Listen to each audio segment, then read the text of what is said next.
자, 그래서 다음은 이제 일본 왕실의 제천 행사로 넘어가겠습니다.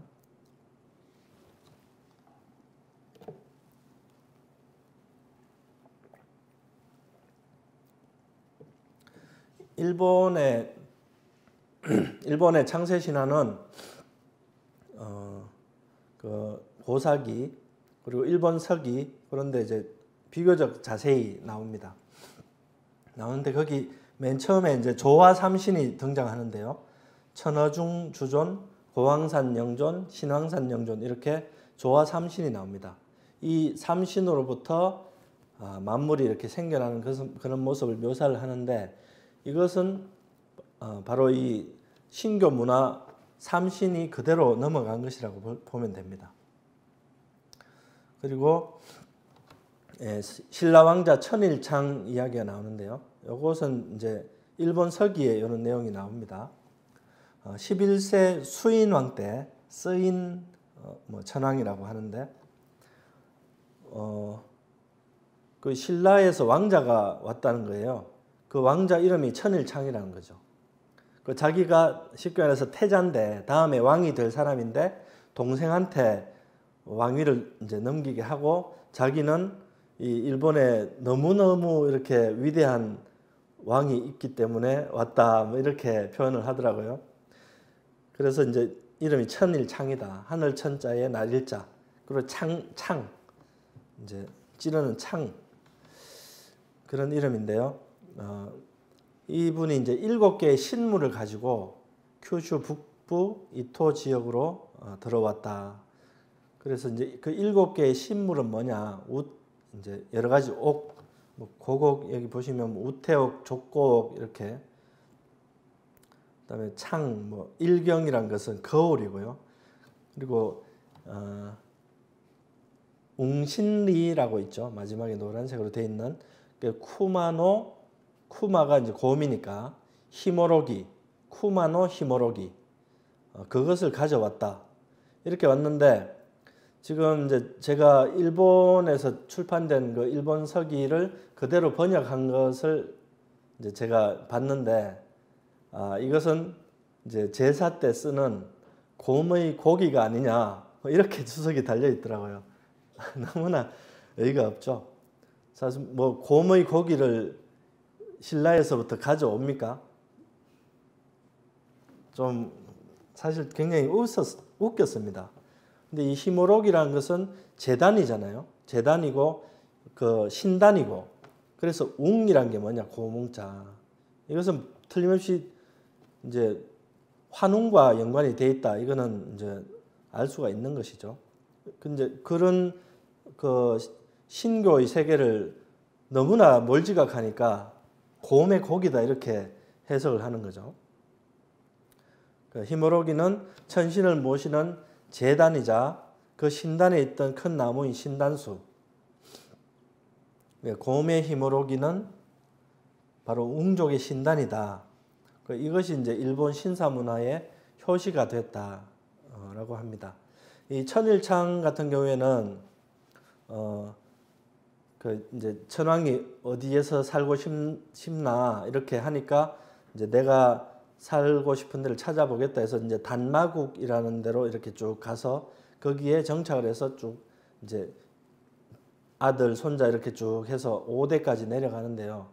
5대 자손이 이름이 이제 전도간수라고 하거든요. 전도간수인데 이 사람 때까지 이 지금 11세 수인왕이 이제 살았다고 합니다. 그래서 이제 5세 천일창의 그 5세 되는 그 손자가 이 수인왕을 너무 존경을 해서 그 이제 아주 희귀한 그 과일을 구해 가지고 그 바치기 위해서 10년 동안 이렇게 여행을 하다가 돌아와서 그 과일을 마침내 구해서 돌아왔는데 이 수인왕이 죽었더라. 그래서 그 수인왕 무덤 앞에서 이 천일창의 5대 손자 이 전도간수도 죽었다. 그런 이야기도 이제 전해지는데요. 그래서 이 천일창은 신라 왕자로서 일본 이제 천황을 굉장히 그 높이 샀고 또 그 자손 대대로 이제 충성을 다했다. 뭐 그런 식으로 일본 사람들은 인식을 가지고 있다고 합니다. 예. 일본의 신사 문화에 대해서 알아보겠습니다. 동경대 구매 교수라고 있었는데 1839년생이니까 굉장히 이제 옛날 분이죠. 이분이 일본의 신도는 제천 행사의 옛 풍속이다. 이렇게 말을 이제 논문을 썼어요. 논문을 쓰니까 일본 우익단체가 그거를 철회를 해라. 그러면서 진짜 집에 찾아와 가지고 목에다가 칼을 댔다고 합니다. 그래서 그 공포심을 이기지 못해서 이제 동경대 교수직을 떠나는 그런 사건이 있었는데 그 뒤로는 이런 이제 한반도 또 이 본래의 신교 문화가 일본으로 전해진 그런 거에 대해서 있는 그대로 말을 하는 것이 굉장히 금기가 된 거죠. 예, 뭐 목숨을 걸어야 뭐 말을 할 수 있으니까요. 그다음에 육당 체남선 같은 경우에도 신도는 고신도이다. 그러니까 고대 한민족이 천신을 모시던 그런 제천 의례, 그걸 고신도라고 하는데 그 옛날부터 있었던 신도, 고신도, 그것이 지금의 일본의 신도다. 이런 말을 한 것이죠.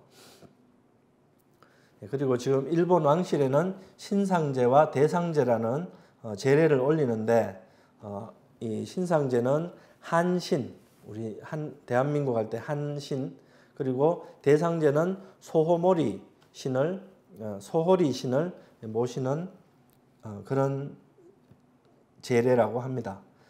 근데 이제 한신은 뭐 그렇겠고요. 뭐 삼한의 신 이렇게 뭐 넘어갔을 수가 있겠고, 소호리 신은 바로 이제 3세 가륵 당군 때 두지주 예업에서 반란이 일어나니까 그런 이야기가 있지 않습니까? 거기 이제 여수기라는 장수를 보내서 그 두목 소시모리를 이제 참하게 했는데 그때부터 그것이 이름이 이제 소시모리니까 소머리니까 우수국이다. 소우자 머리 숫자에서 우수국이다. 이렇게 이제 전해졌다는 거죠. 그리고 그 후손 중에 쭉 내려가서 이제 36세 매륵 당군 때 그 협야노 배반명이라는 자가 있었는데 삼도를 평정하러 500척의 그 배를 타고 가서 평정을 했는데 이놈이 거기 가서 자기가 천황이라고 참칭을 했다. 그런 이제 기록이 나옵니다. 자, 근데 이제 그 해가 이제 넘어간 해가 667년이라고 나오는데 지금 여기 보시면 자, 초대 왕 신무죠. 신무가 구주 그쪽에서 이 나라 쪽으로 동쪽으로 이렇게 정벌을 쭉 간다고 해서 진무동정이라고 합니다. 그 일본의 초대왕 진무가 동정할 때 지금의 나라현 가시하라 일대에서 길을 잃었는데 그 천조 대신에게 기도를 했다는 것이죠. 그러니까 하늘에서 까마귀가 날아와서 길을 인도하고 마침내 이제 소기의 목적을 달성을 했다. 그러니까 한자로는 지금 까마귀를 팔지오 이렇게 써놨는데요. 야타가라스라고 합니다. 야타가라스. 팔지오. 이 이름 자체에는 그 삼조고라는 뜻은 없는데 일본에서는 이것을 전통적으로 삼조고로 표현을 합니다. 그래서 이쪽 지역에 가면 삼조고, 상도 이렇게 굉장히 많이 나와 있고 일본 그 국가대표 축구팀 상징물도 보셨죠? 그 빨간 바탕에 까만 그 세 발 달린 까마귀가 이렇게 축구공 딱 이렇게 쥐고 있는 그런 모습이 있죠. 그래서 이 진무는 만세일계라고 하는 일본 왕가의 초대 왕으로 등극을 하는데요. 일본 고대 국가 야마토 정권의 기틀을 갖추어 나가게 됩니다. 삼조고는 하늘의 사자, 진무의 수호신, 일본의 상징 이렇게 지금 이야기가 되고 있고요. 그러니까 옆에 보시면 이제 거기 1940년에 발행된 우표입니다. 우표.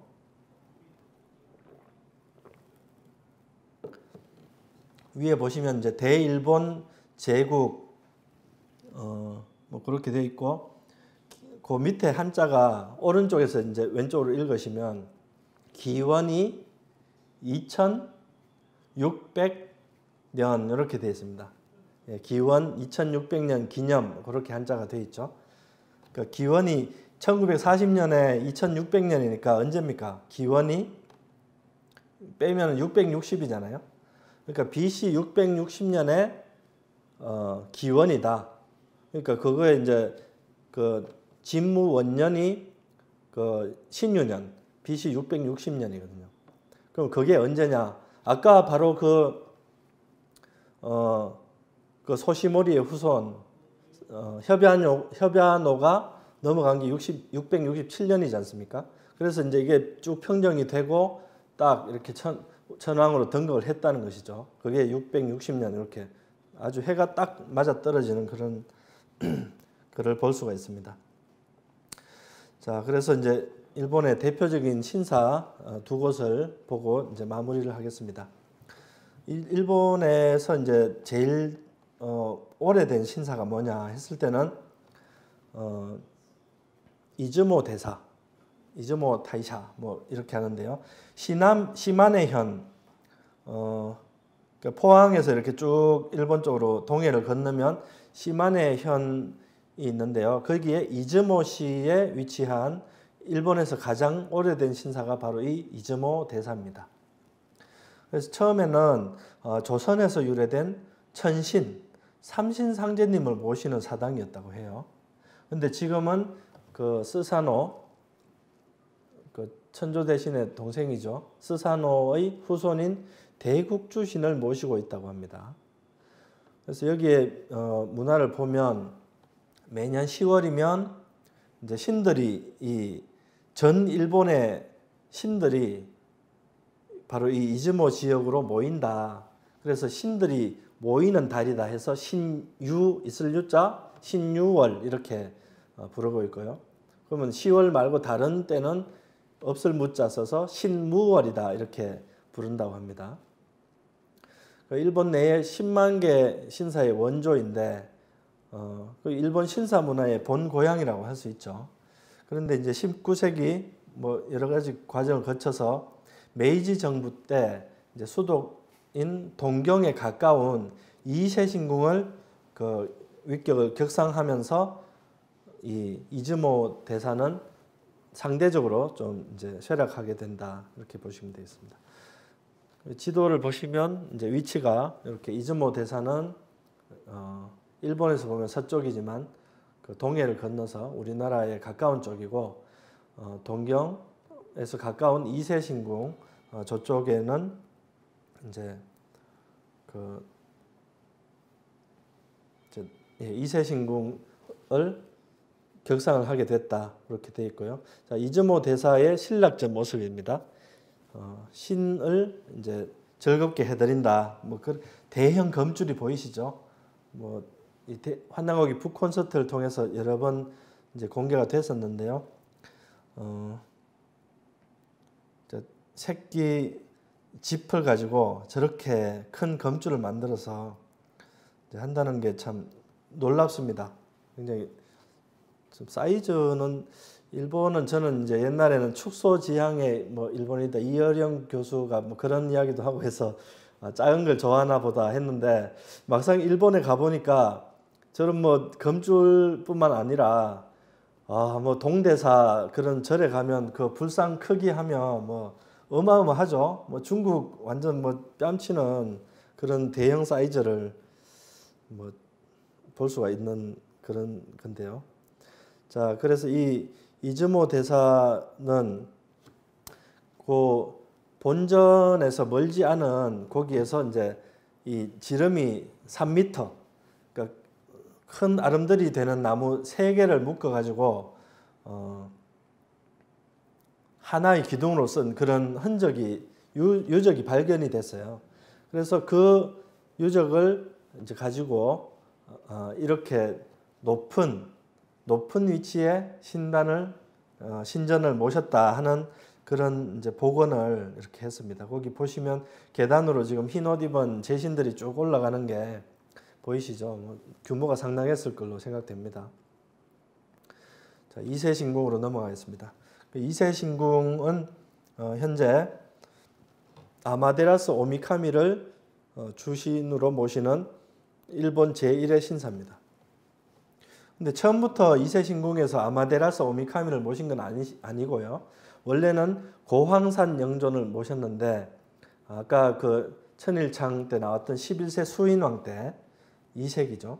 그때 천조 대신으로 모시는 대상을 바꿨다고 합니다. 그리고 해이안 시대 때 교토로 수도를 옮긴 그 환무왕이 이제 전쟁을 하러 가면서 내가 이 전쟁에서 이기면 이렇게 당신을 잘 모시겠다 이렇게 이제 천조 대신과 밀약을 했다고 해요. 그래서 그 전쟁을 이기고는 완전 왕가의 이제 황조신, 어뜸신으로 이제 내세우기 시작했고, 아까 보셨다시피 메이지 유신 때 이세 신궁을 중심으로 전국 모든 신사의 위계 질서를 정리하면서 일본 근대화의 그 발전 그리고 경제 발전 그런 정신적인 동력원으로서 이제 자리매김을 하게 됐다.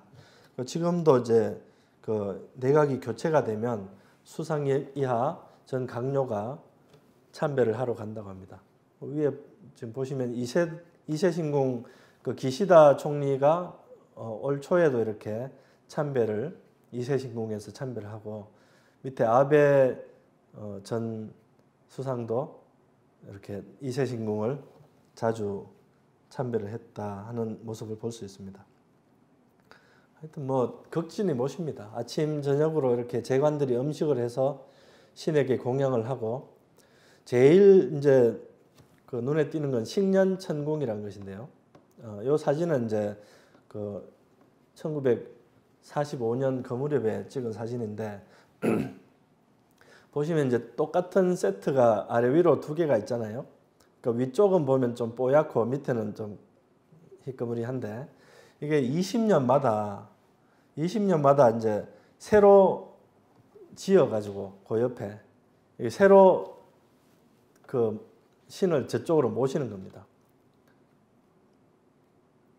그러니까 이거를 이제 20년 됐다고 올해 진짜 이게 아니라 17년에 걸쳐서 완전 수작업으로 그 어떤 그 무슨 드릴이라든지 전동 기구는 용납이 안 된다고 합니다. 완전 전통 이제 식으로 하다 보니까 그 17년이 걸리고 그리고 이제 저거를 할 수 있는 기술자들이 그러니까 계속 저래 하니까 저게 유지가 된다고 해요. 그러니까 저거를 전문적으로 이제 대대로 하는 사람도 있고 저걸 이제 전문적으로 하는 그 인력이 수만 명이 또 필요로 하다고 합니다. 그 소요 비용을 보면 제일 최근에 한 게 2013년에 제62회 식년천궁을 했는데 이때 근 뭐 7천억 원을 써가면서 저렇게 했다 이렇게 합니다. 자, 일본의 용복 문화 이건 넘어가겠습니다. 마지막으로 이제 효명왕, 일본의 효명왕 121대 일왕인데요. 그 오른쪽에 사진이 보이시지만 이 효명이 누구냐? 메이지의 아버지죠. 메이지의 아버지고 이 사람은 이제 36살 때 죽었다고 하는데 사인은 이제 공식적으로는 천연두라고 해요. 그런데 그 1909년에 그 안중근 의사가 이토 히로부미를 죽이면서 그 15가지 죄를 쫙 나열을 하잖아요. 그 마지막 15번째가 뭐냐면 그 메이지의 아버지 이 사람을 죽인 죄 이토 히로부미가 죽였다는 거죠. 그 화장실에 밑에서 이제 일을 보는데 밑에서 칼로 찔렀다 뭐 그런 이야기도 있고요. 근데 천연두에 걸렸던 거는 사실인데 그게 이렇게 치료가 돼 가는 과정에서 갑자기 이제 죽어버렸으니까. 근데 왜 죽었냐? 이 사람은 이제 개혁을 반대하고 이제 조슈번 그쪽을 뭔가 이렇게 좀 싫어하는 뭐 그런 게 있었다고 합니다. 그래서 메이지를 옹립하기 위해서 그때 16살인가 메이지가 옹립하면서 이제 처단을 해버린 것이죠. 근데 이 사람이 이제 천황에 등극하는 그 그림이거든요. 그 사진이 없었으니까 거기 보시면 이제 빨간색으로 이렇게 그 면복을 입고 있잖아요. 그 안에 가려져 있는데 그때 입었던 옷이 바로 이 옷입니다.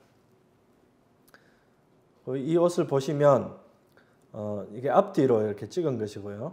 그 어깨에 보시면 삼조고가 있죠. 삼조고가 있고 용도 여러 가지로 지금 표현이 되어 있습니다. 황룡도 있고 청룡도 있고 그다음에 네 발 달린 뭐 용도 있고요. 근데 또 보면 가슴 쪽에 보면 한 마리, 두 마리, 세 마리죠. 저게 뭐 거북이, 뭐 봉 이렇게 있는데 삼수 문화를 볼 수 있습니다. 그리고 등 위쪽에 보면 칠성이 저렇게 분명하게 보입니다. 예, 그래서 북두 칠성, 삼신 칠성 문화, 삼조고, 그 용, 봉 이런 신교 문화가 그대로 전해졌다 이런 것을 볼 수가 있죠. 자, 그래서 일본 이세신궁에 이제 맞절이를 하는데 이 테일 뭐 이렇게 적어가지고 이렇게 많이 하죠. 등도 달고 뭐 나무판도 이렇게 테일 해가지고 하는데 이분들한테 가서 물어봐도 이분들이 이제 테일이 뭔지 모른다는 것이죠. 뭐 단순히 큰 하나다, 위대한 하나 뭐 이렇게 인식을 하는데 그러니까 환단고기를 통해서 삼신칠성 문화에 대해서 알게 되면 이게 그냥 큰 하나가 아니라 천일, 지일, 태일 할 때 그 태일이구나. 하늘과 땅의 그 온전한 모든 기운을 하나로 담은 완성된 인간, 바로 홍익인간, 그것이 태일이구나. 이렇게 의미 부여를 할 수 있을 텐데 그것을 알지 못하는 그런 이제 안타까운 현실인 것이죠. 자기들은 뭐 나라나 그 교토나 이런데 가서 국보 1호 뭐 이런 유적들을 보면 마치 그 백제 문화, 가야 문화 뭐 이런 것들이 그대로 가서 박제가 되어 있는 듯한 그런 모습을 우리가 볼 수 있지만 정작 그네들은 그것이 어떤 의미인지도 모르고 있다. 이런 생각이 들고요.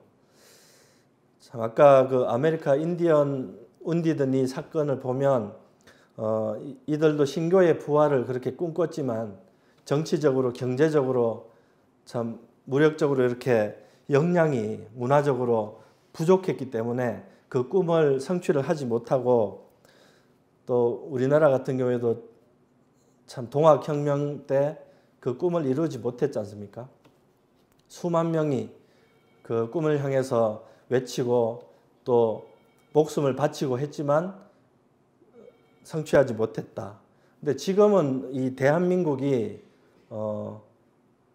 군사적으로는 무려 뭐 5위에 든다고 하더라고요. 5위, 6위 뭐 이렇게 말을 하고 경제적으로도 물경 세계 10위권에 들고 최근에 보면 그 미국 대통령도 와서 우리나라에 그 이제 구애를 하고 중국의 뭐 사람들도 자기 편으로 만들려고 이렇게 애를 쓰고 하는 모습을 볼 수 있는데 우리가 경제적으로 뭐 정치적으로 역량이 아무리 발전한들 또 이 지금 뭐 산업혁명이 이야기하지만 4차 산업혁명 AI를 통해서 전 세계를 석권하고 돈을 아무리 모은들 이 우리의 신교 문화, 이 인류의 원형 문화를 제대로 밝히지 못하고 그것을 온전히 우리 것으로 회복하지 못하고 이 광명 문화를 우리가 인식하지 못한다고 하면 우리는 큰 성공을 거둘 수 없다.